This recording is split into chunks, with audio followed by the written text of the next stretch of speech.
All right. Shall we? Let's do it. All right, we're doing it. Hey, guys, welcome back to episode 3. We're back here at Zito's. We're back here still being half serious, still talking F1. Half serious, but energy's on high. Yeah. Can you believe it? Can you believe that we got here all the way to episode 3? I always knew it. I always knew we could do it. Me too. Let's hope you guys come along with us for episode 4 and everything that comes after. We are here talking about the Japanese Grand Prix. It was a bit of a snooze fest, no? I would actually, for my first time seeing it, I was pretty excited. I think it happened it was so fast that I don't think I had a chance to be like, I'm not sure if I'm enjoying myself or not. Well, and there's that aspect like we talked about last time where if you're actively like taking notes, everything becomes a lot more interesting. Absolutely. I would say to the casual F1 viewer, which I am little more than a casual viewer if I have to be completely honest, but I would say to the casual F1 viewer, and I do have to kind of apologize because I did put some people onto F1 this last weekend. I was like, use my login, watch the race. Come on, it's going to be awesome. You're going to love it. Stay up till midnight. Please do it. And then I watched the race. I was like, oh, that is not a great first introduction. And I don't know if that what kind of F1 fan you are if you stay up for these races. So far, I have not stayed up for any. I watch them first thing in the morning, do not go on social media, so I don't know the outcome. But I have never stayed up, and I do not plan on staying up. So I'll put that out there. I'll put it on my terrible sleep schedule to begin with. Like I'm already up. If it's a midnight race, I'm already up, so it doesn't even matter for me. But I will admit, a little bit challenging to stay awake at 2:00 in the morning around lap 48 or something. Let's start here. It was a good race. I really enjoyed the race, actually. But I think it was a good race. Yeah, I agree. So this was a good race. Great race. Great. I don't know about that. Yeah, that was good. Are we getting a phone call? We're getting a phone call. All right, this segment, we're going to take a call from one of our listeners.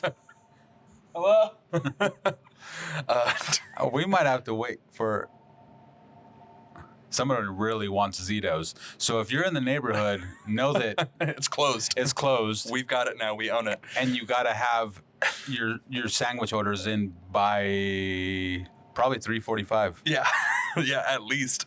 I mean, don't be an asshole. 3:30. Yeah, very, very latest. Yeah, give yourself time to get down here. Traffic can be a little crazy around that time. So, all right. I think our callers left. Anyways, so was the race good? I think the race was technically very good. I wrote somewhere in my notes that I thought it was a very professional race. I think it was a great example. For sure. I like that. Yeah, exactly. It showed technical proficiency.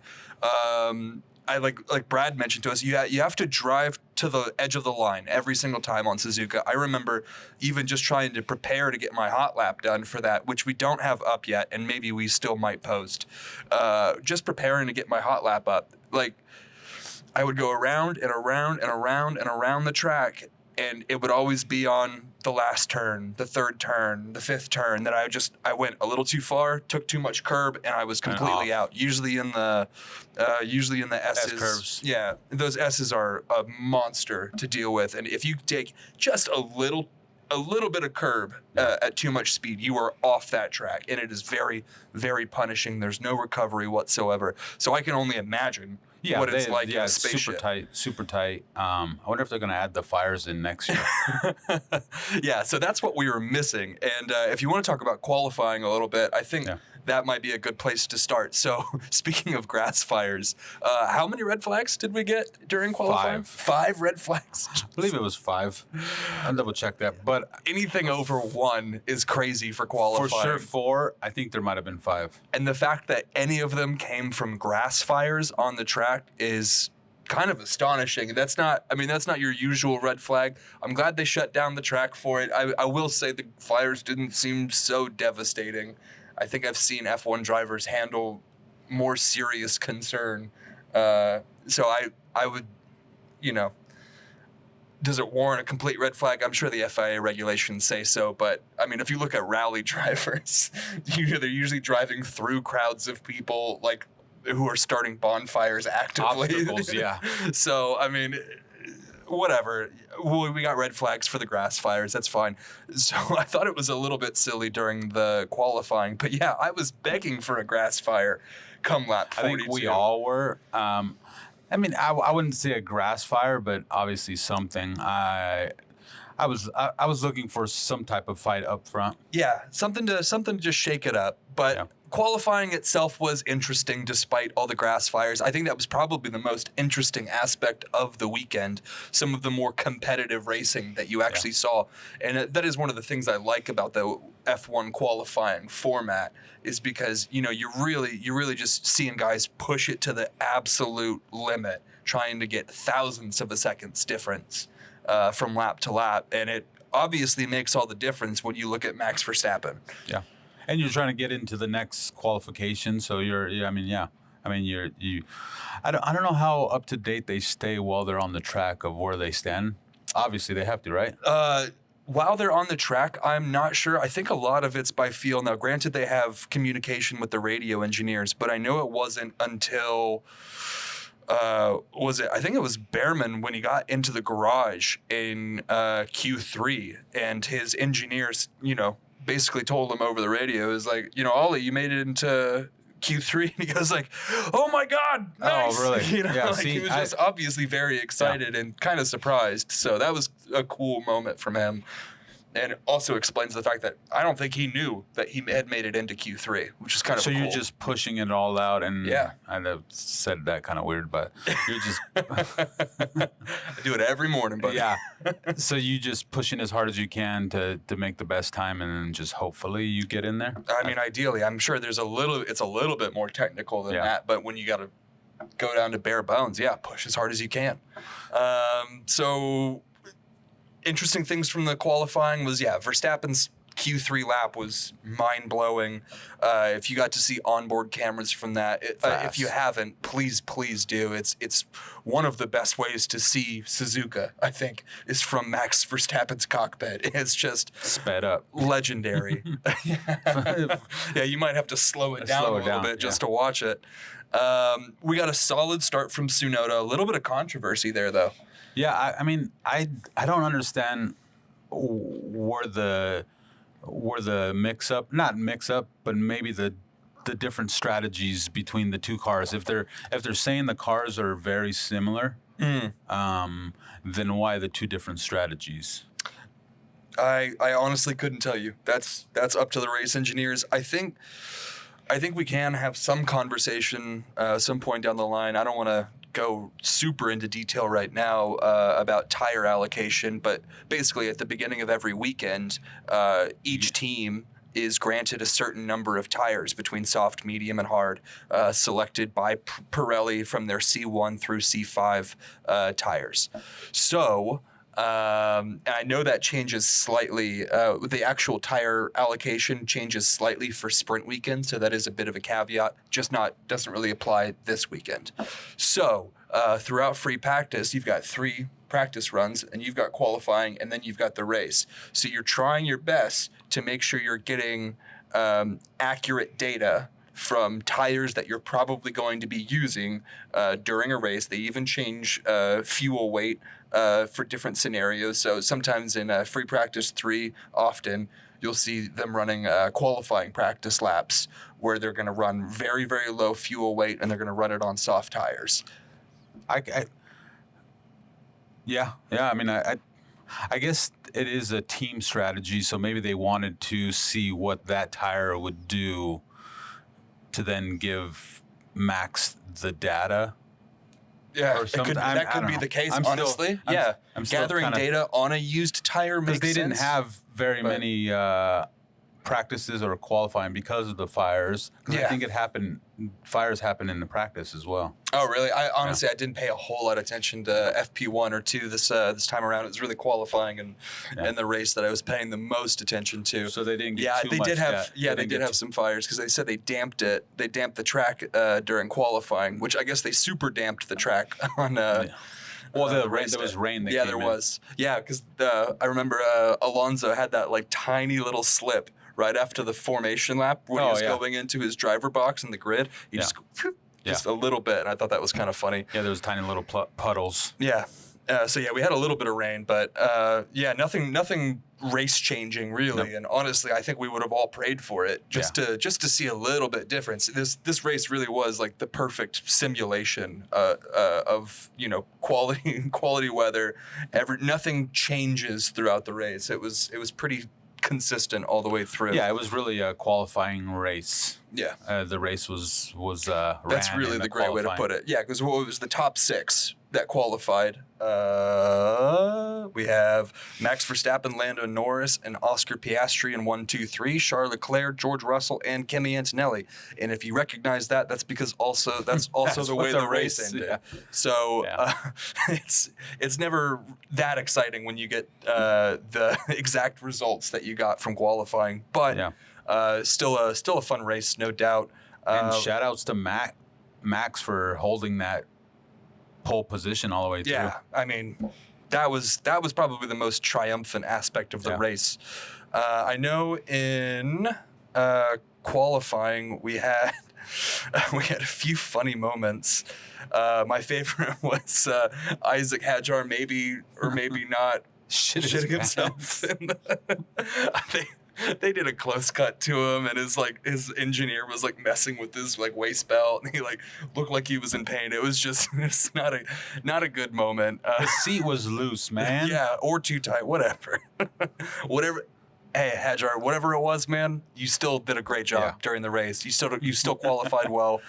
Third race now for Hadjar to beat his opponent in qualifying and the race. So that's pretty sick, man. That's a great statistic for a rookie. Yeah, the rookies are doing really well. Yeah, in Antonelli. Qualifying and racing. Yeah, well, exactly. Max didn't have it for that tiny little bit that Antonelli had.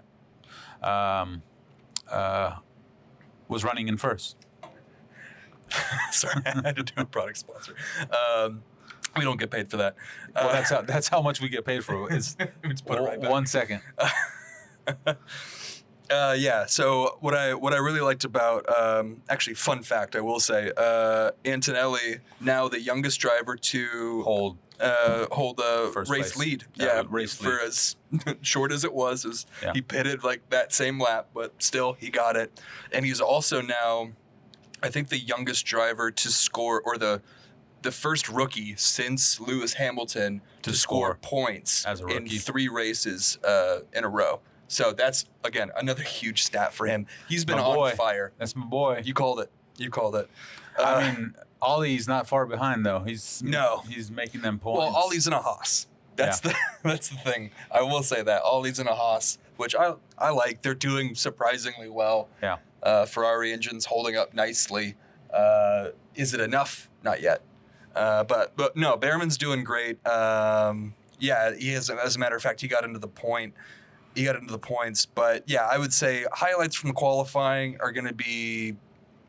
I would say it was a solid start from Tsunoda, but there was a bit of an issue with Q2. I think it was because he was on used tires, is what people are saying. I think it was. I almost said firm, like the tire. Firmly believed that that's what it was. Well, and with the used tires, what they could have been doing is expecting him to get into Q1 on used tires and then have that reserve for the Q3. So if you don't have those tires, then so be it. Yeah. Let's go back over to the race. I think we've talked about qualifying enough. What do you, overall impression for the race? What do you think? I'm gonna call it a good race. Yeah.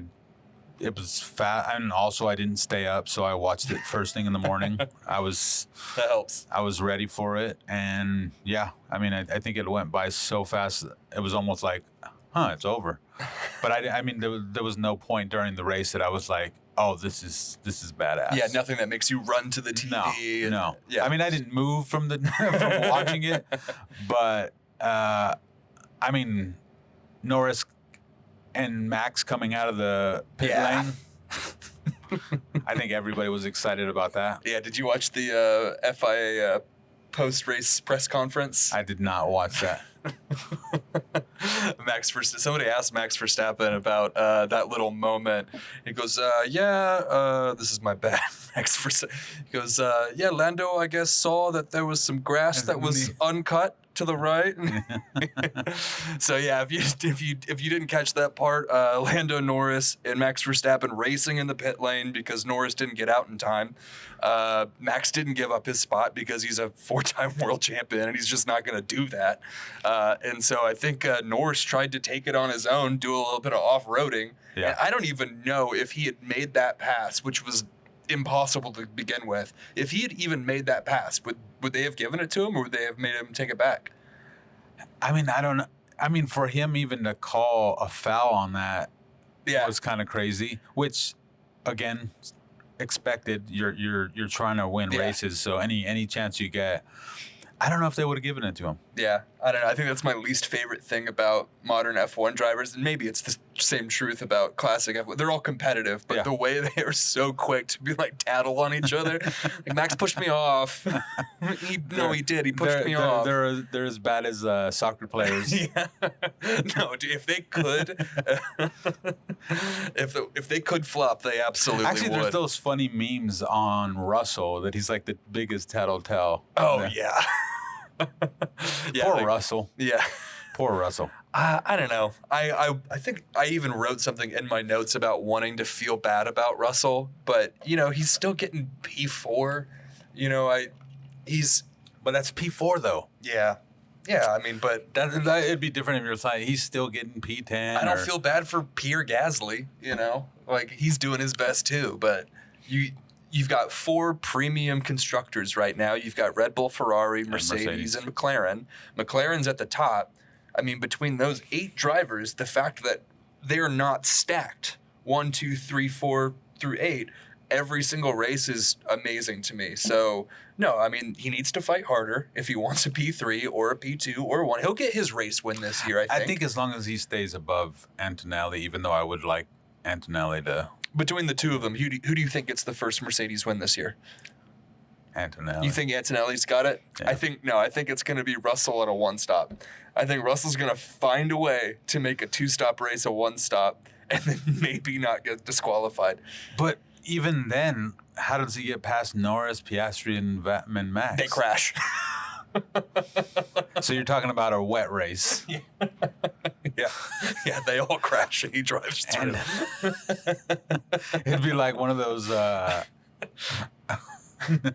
Never mind. Yeah, let's leave it at that. So, Yuki Tsunoda, race time. Again, good start on qualifying and all that. He had his issues, but started the race at P15? P15. No, 14, I thought. 14? Yeah. But then I thought I seen 15. I honestly don't remember. I have it actually here. He started the race. I should know that. At P15. Yeah, no, he started at P15 and Lawson at P14. So that was I think the thing that had everybody a little bit on the edge of their seat going into Suzuka. And then the moment Yuki made that, I think it was a second lap pass on Lawson, I think the entire Japanese crowd kind of just breathed a sigh of relief. And so did Yuki, because, I mean, he only ended up making it up to P12. And I don't think he passed 3 people to get there. I think that was pitting. Pit strategy that kind of worked out for him. So, Yuki, you're our boy. We love you.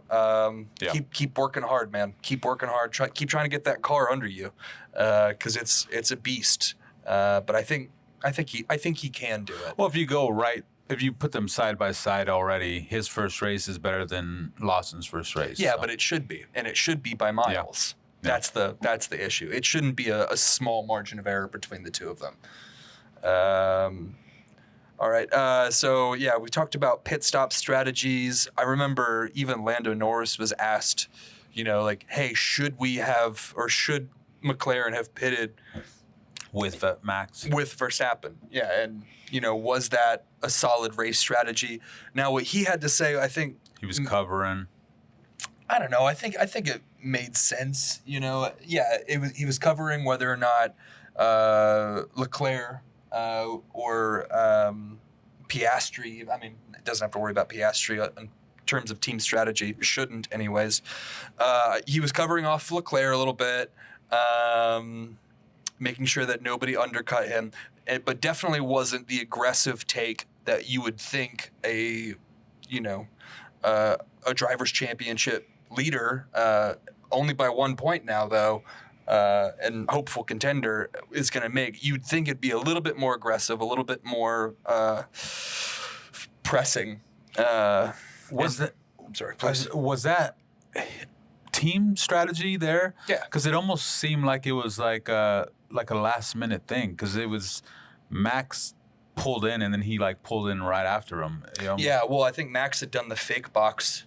The previous lap. Yeah, the previous lap. So I think the moment Max went in, or the moment Max peeled off that, they knew it was coming soon and they weren't sure. So it was either an undercut and we do it now, or the last thing we want to do is let him pit before us. We take another lap and he gets fall fresher even tires further back. Yeah.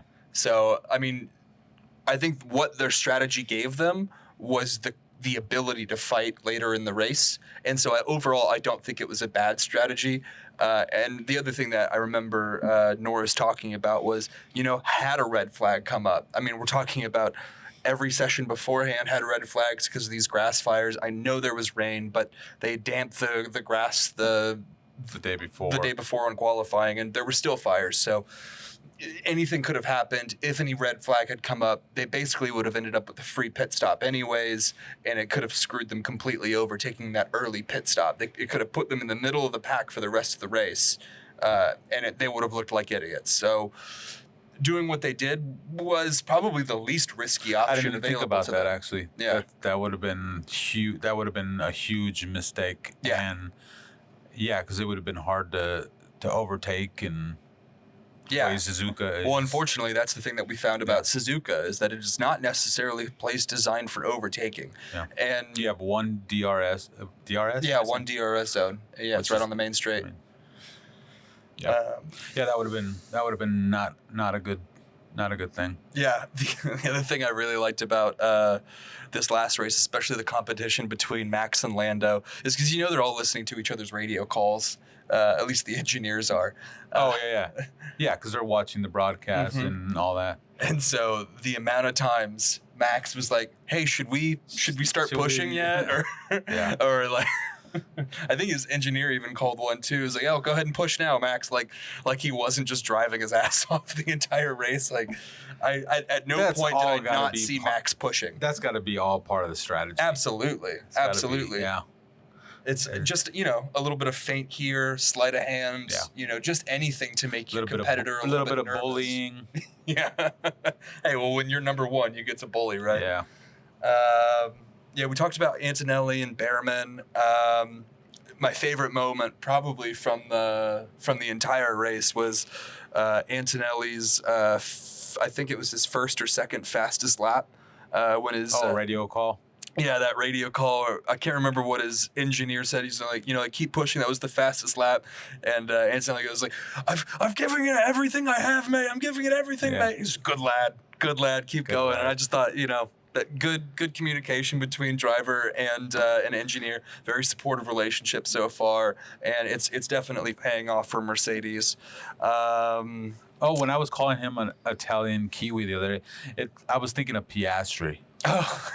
I don't know why I had them confused. Piastri is Australian, but he's Italian. Just his name, or is he actually? No, Italian? He's actually Italian.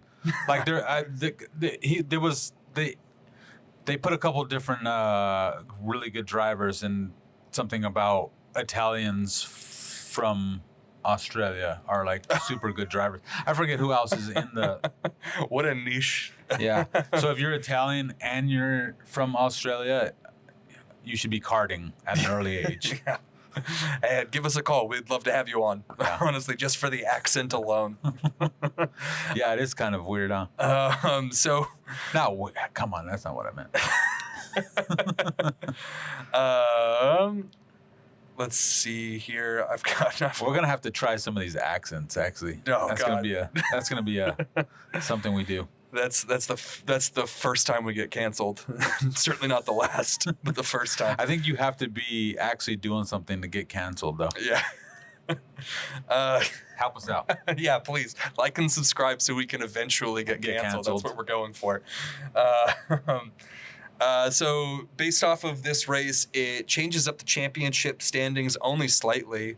Now I said Max Verstappen is in second place for the Drivers' Championship, 1 place behind Lando Norris, with Oscar Piastri, the Italian-Australian, right behind him in third, but by 49 points he has. So he's following by what?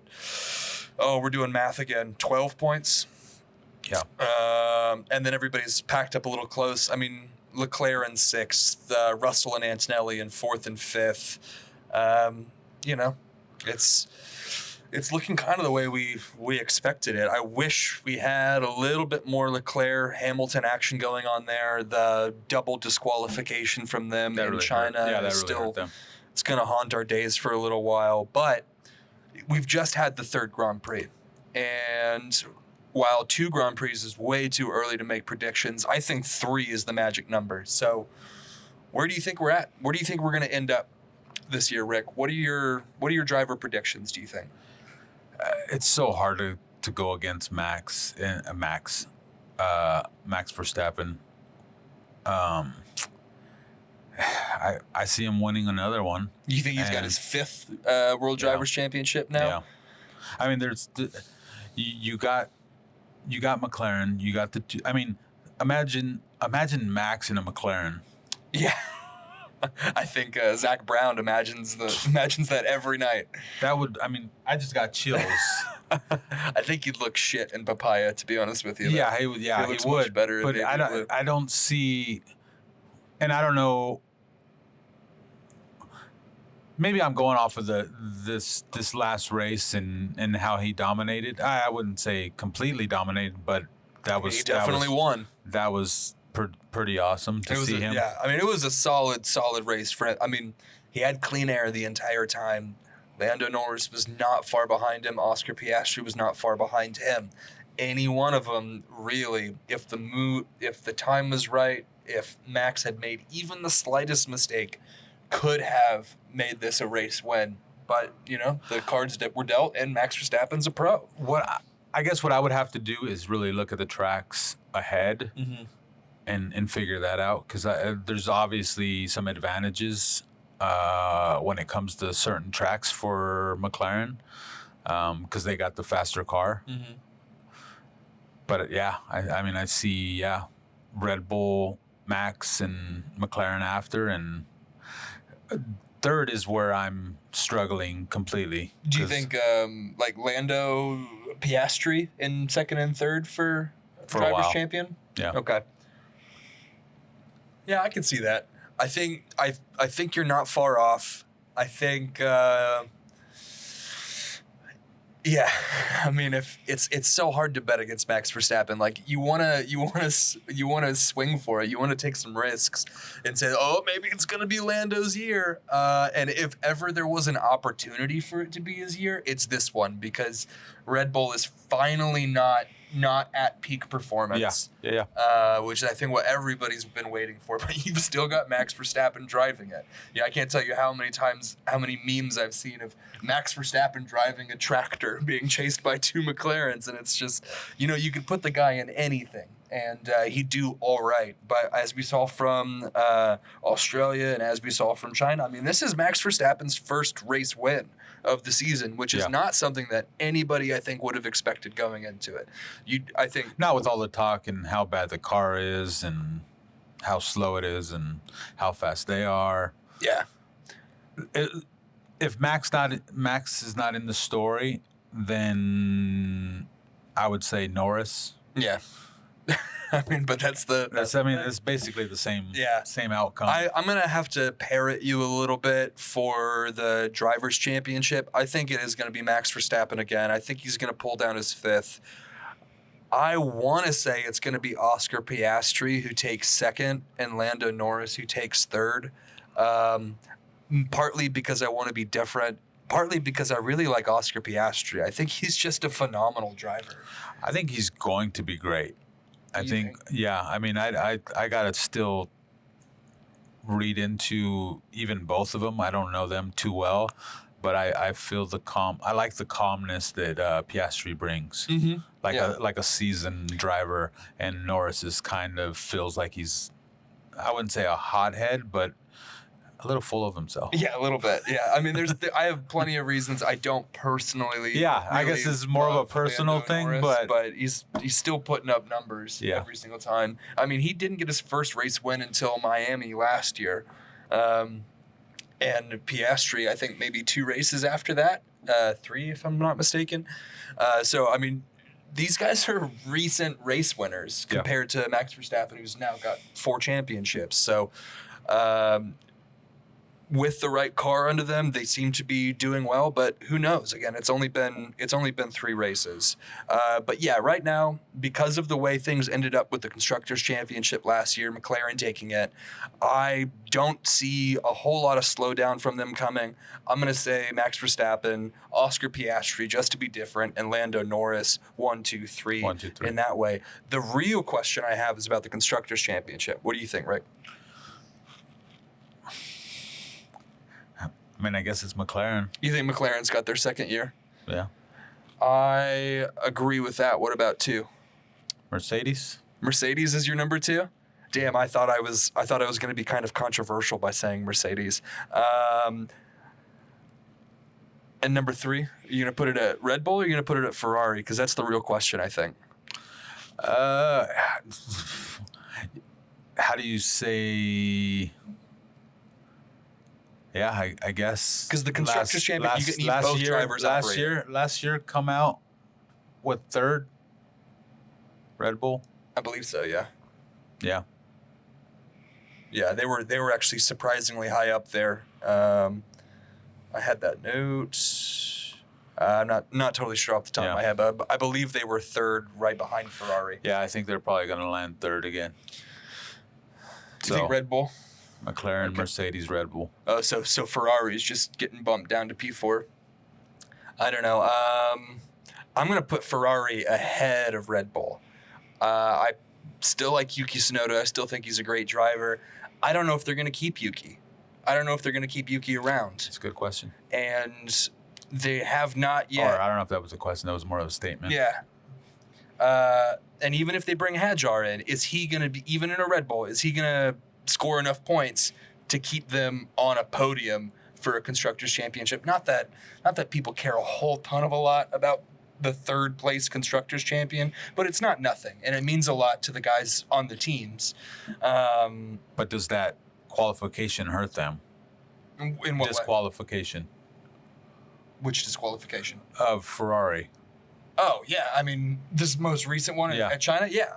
I mean Ferraris. Yeah, they're definitely they're at a deficit right now for that Constructors. Yeah, and this would be a completely different narrative had that not been the case. So I don't think we can take one race into isolation and say that this is going to be a trend moving forward. Unless tomorrow it comes out that they got disqualified. Did you see them driving on the grass afterwards to try and collect weight? I was like, oh my god, you guys! Oh, if that is the margin of error, man, like keep me far away from F1 because I love a guesstimate. That's crazy. I mean, it's gonna be a fun one. I want to look to some tracks ahead and see what was Bahrain's next. Yeah, Bahrain's next. Yeah, I want to see these predictions changing over time too. So yeah, Bahrain's next. The Kingdom of Bahrain, a beautiful island in between Qatar and Saudi Arabia.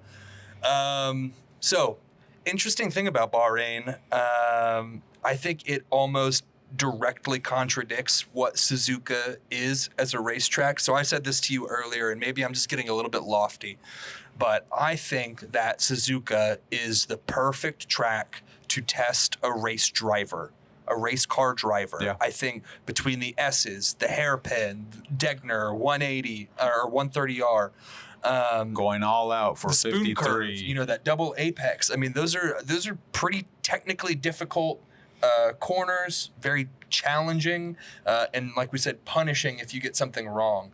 So I think it's a perfect test to check out a driver. But there's a reason that Bahrain is the host for preseason testing. It's a wide and varied track. It allows a lot of room for maneuverability. Oh my God. A lot of runoff. There's a lot of runoff. It's not nearly as punishing when you mess up a little bit. I think Bahrain is a little bit the direct opposite of Suzuka in that it's really a great test for constructors. Like when you look back at the 2024, the first race was in Bahrain directly after preseason testing in Bahrain. So everybody hung out there, and everybody was very familiar with what their track times were looking like, what the track conditions were like, and how their cars behaved on track, so they could kind of make those adjustments as needed. And when you look at last year, it was a Red Bull 1-2. How many times last year did we have Red Bull 1-2s? Not many. No. Not many, I'll tell you. And Verstappen. I rewatched that race the other night. Verstappen wins that race by 25 seconds. Oh, yeah, you were saying 25 seconds. I can barely hold my breath for 25 seconds. That's crazy. And you were saying not as punishing. One thing we didn't cover is Jack Doohan's wreck. Oh, yeah. Do you want to talk about it? I mean, what were you thinking when you seen it? I don't have a whole lot of thoughts on it. I mean, it's got to be fucking scary as shit going that fast. Oh my God, yeah. Was that in practice or qualifying? Practice. Oh my God, yeah. The fact that he walked away from that was wild. I wasn't recalling because I was like, we didn't get a red flag or no. Now I'm remembering the video, yeah, because he goes full in on that. What turn was that? Do you remember? First turn. Oh God. Had his DRS engage is what they're predicting, that he didn't shut it off. Oh, so he went full tilt. Yeah, with no downforce. Oh my, flat out. A lot less downforce. Jesus, yeah. The fact that he came back from that was insane. It was like that. It reminded me a lot of what was that famous crash, the Gran Turismo guy. Remember the movie Gran Turismo where the guy does like iRacing or whatever and then starts driving. Oh yeah. He has that one but his goes up. His car that goes like does a complete backflip on. Just watching the speed he was taking that turn, it seemed exactly like that. We're just like, well, you're definitely gonna die now. Like there's no way that you walk out of this without just how he came back and raced and that's crazy. Yeah, the mental fortitude you have to have. I think that was the first red flag during practice. Yeah, that would make sense. Yeah, that was gnarly as hell. It was pretty bad. Yeah, so congratulations to Jack Doohan for still being alive, man. Good job, and for competing after that. Yeah, I might consider becoming like a house painter or something. Just do anything else, man. Don't kill yourself. It's not worth it. So yeah, I did a little bit of a last year recap on Bahrain, and yeah, it was a pretty action-packed race. That was the one where we had the battle between Yuki and Daniel Ricciardo. Rest in peace. He's not actually dead. He's just not on the grid anymore. Legend. I don't know if you keep up with all the memes. He's like floating around. He's like one of those like fairy godmothers or something. Yeah, no, I mean he'll never be able to disassociate his name from Formula One, and I think that's just how he likes it. Yeah. I hope he goes on to do like rally or something, World Endurance Championship. I want Daniel Ricciardo like he doesn't even have to do anything to still stay in everybody's mind. So no, he's got that clothing line that's really working out for him too. I can't remember what that's called. Is it Je t'aime? Something in French. I'm not buying it, so I don't know.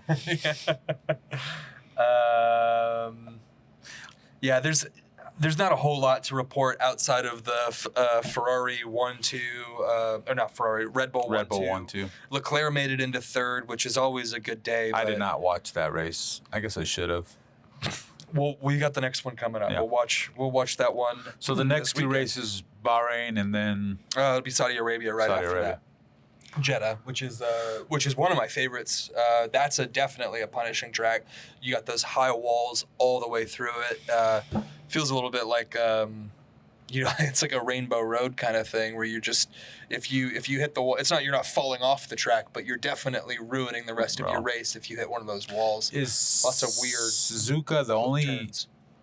one that has an overpass? As far as I know. Yeah. That's cool. I love the overpass in Suzuka. It's just That's a cool. little tiny design touch, but Yeah. it just makes it such a unique and interesting track. Yeah. I love that aspect of Suzuka. So thank you to Honda in like 1963, you said, when they started? Oh, of course, I don't have it up anymore. Well, all that to say, it was a good race. I really like Suzuka as a track, and I think that's the best part of the Japanese Grand Prix. 1963 was the first held there. So I don't know if that's when the track was built. Yeah, but that's the first time they raced there. I imagine it's at least shortly before. I can't imagine. If you know much about world history, Japan was not doing a whole lot after before then. Yeah, to think that they were like, you know what, we need a racetrack. Yeah. Okay. Do you have a bean shot of the week? I mean, our driver of the race was Yuki, but I don't know how he got that, but because he's in Japan. Yeah, so he's not our bean shot, but he's an honorable mention. We'll give it to him. Hey, it's his first drive for Red Bull. That's enough for me. That's pretty damn good. Bean shot. Bean shot for I was gonna Yuki. Yeah. So that's you do mine. your bean shot is for Yuki Tsunoda. My bean shot's gonna be Kimi Antonelli. Damn, that feels like I know we've swapped. We swapped. Yeah, this time bean shot for me is Kimi Antonelli putting up the fastest lap, and just the determination to keep going and keep putting up faster laps. Yeah, such a young driver driving a very technical car on a very technical track, looking like an absolute pro out there. I've got nothing bad to say about Kimi Antonelli whatsoever. So he's my bean shot of the week. And on that note, I think we're gonna get out of here. We've got Bahrain next weekend, or this coming up weekend rather, if you're listening this week. Saudi Arabia after that. We are actually going to be in Long Beach, California at the Acura Grand Prix. Well, yeah, watching a different kind of Grand Prix racing. We're going to be there for IndyCar and for IMSA and Formula Drift and trophy trucks. We're going to be taking lots of photos. They'll actually have what do they call it? The Legacy or F1?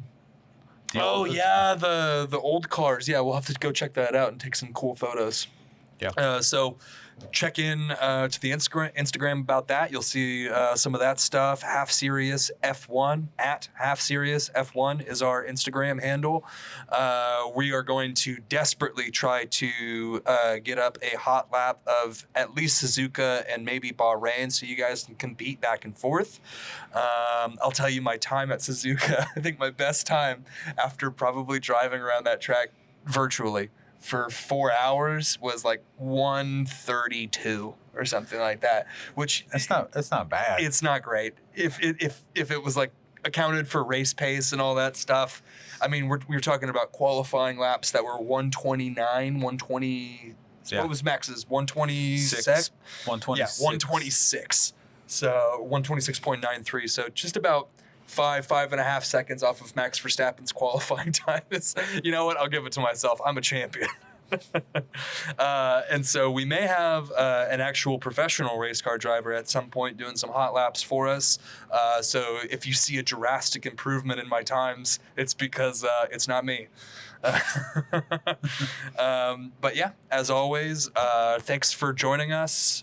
Suzuka was great. I'm glad we watched it. Looking forward to Bahrain. Yeah, Rick, do you have any final things you want to say? Other than if you're in San Antonio, visit Zito's. Yeah, Zito's Deli. Say what's up. Don't forget the name. Get yourself a Sirius sandwich or a half a Sirius sandwich and say hi. Let us know if you're in town. We'd love to talk. Email halfseriousf1 at gmail.com if you have any questions, comments, suggestions. Comment on our YouTube channel. If there's something we're saying that you won't have an opinion on, please. Especially if you think we're wrong, because you're probably right. Probably right. Yeah, absolutely. All right, guys, we're out of here. Take care. Peace. See you next week.